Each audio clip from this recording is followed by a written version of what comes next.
Oh, hello there. Hello. Just feeling energetic, nothing to worry about otherwise. So, how's it going, everybody? Welcome back to another brand new episode of the Sarthak Show. My name is Sarthak, and I'm the host of this awesome show, which we do almost every day. As European Championship is now down and dusted, done and dusted actually, I'll take you through my picks for the team of the tournament. Without wasting any time, let's roll into this. Check the mic and make sure it sound right, boys. Euro 2020 has been a blessing that was delayed due to COVID, but we are finally happy that it has happened, and a year later, regardless, us as football fans are always delighted with such tournaments, especially when you know the competition is always unmatched and full of classic rivalries. As a result of some big performances throughout this tournament, I had a big list. By big, I mean literally a long stretch list of awesome players who people would argue should be in the team of the tournament for Euro 2020. Regardless, we had to cut it down to the best 11 possible. So, here is the final 11 or ultimate 11 as you would want to say. We'll start with the goalkeeper position. On the goalkeeper, this is an undisputed crown. I would go with the official player of the tournament, that is Gianluigi Donnarumma.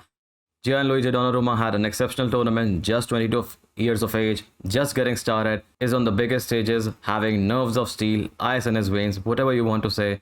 This guy is doing incredible stuff for Italy and of course the club he was playing with.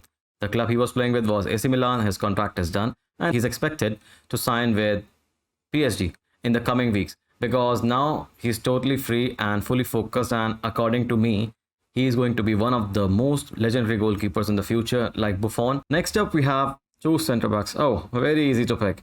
Easy names. Again, Italians. Chiellini and Bonucci. Name me any better two defenders throughout this tournament who have exceptional performances as like these two guys, of course. Because they had an incredible stat against their name. No one was even able to dribble past them. Imagine playing a whole tournament and no one is being able to cross you, cut inside towards your side, and able to dribble you. Imagine the stat, how insane that is. And these two guys, one of them is 37, that is Chiellini, one of them is 34, that is Bonucci, and they just don't give up. On their day, they won't let you pass, so it's a hard stuff for you. That is why these are my central defenders, that is centre backs for this tournament 11. Moving on, we have the two left partners, of course, of the back defensive line, that is left back and the right back.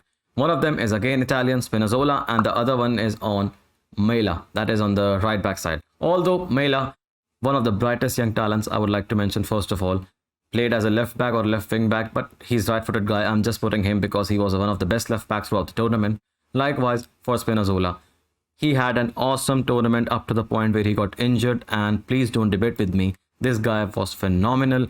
The way he was taking on defenders, midfielders, and going into the box like he was venturing forward on a mission was spectacular to watch and pleasing to eye. His link up with Insigne was amazing, and that is why this guy is on my left back spot for the tournament 11. Likewise, on the opposite side, Mela is on the right back side. These were phenomenal players for their own countries. Okay, next up, the midfield maestros, or as I would like to call them, ballers in this tournament.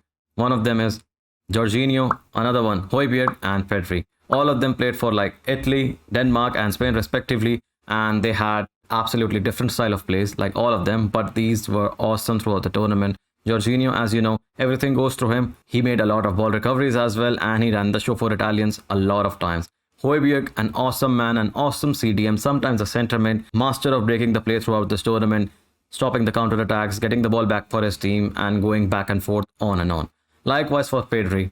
Man, this guy is just 18 years old, and you know the things that he has done in this tournament and the amount of stamina actually he has. I think he's one of the best players who have covered the most further distance in this tournament as in terms of running up and down on the pitch. He's just 18. The guy, sometimes I feel like he will burn out, but he doesn't. He has played multiple set of 120 minutes throughout the knockout stages, played almost 90 games in all the group matches, and yet he's again, I think, going for Olympics as well. And so his season will continue. Imagine that kind of age at 18 and you're playing like boss.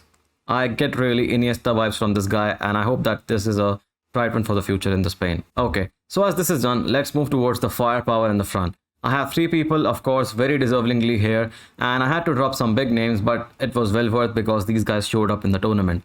One is on the right wing, that is Federico Chiesa, or Chiesa depending upon your accent. This guy was phenomenal. Every time you see him play, he has the ball, he makes things happen for Italy and runs towards the defender, and defenders runs for their life.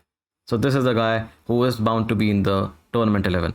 And likewise in the center is Patrick Schick from Czech Republic. The guy was joint top scorer alongside Ronaldo, Lukaku, but of course he missed out on the golden boot because Ronaldo had an assist. Otherwise, he would have also been the golden boot winner. That would have been shared. That was very unlucky from his part. Although he did brilliantly well, and that's why he's in this team, because he carried Czech Republic towards the knockout stages. And on the left side is Raheem Sterling. There is nothing much that I want to say about Raheem Sterling. He is bound to be in this 11 because all I want to say is he proved his critics wrong. I can read it again and again because Sterling proved his critics wrongs and again shifted momentum towards England. I don't know, countless time towards this tournament, and England owe a lot to him. So yeah, he has to be here. Okay, so moving on now, as the team is done, but I would not stop here. I would want to add something that it would be brutal not to mention some of the players that had an amazing tournament. So here are some honorable mentions from my side. From England, I have Maguire, Shaw, Stone and Walker, basically the whole back line. These guys were exceptional. That is the reason that they got so far in the tournament. And in particular, Luke Shaw, what a left back he has been so far. And now moving on, we have some goalkeepers, that is Jan Sommer and Kasper Schmeichel. Each of them a hero of their own country.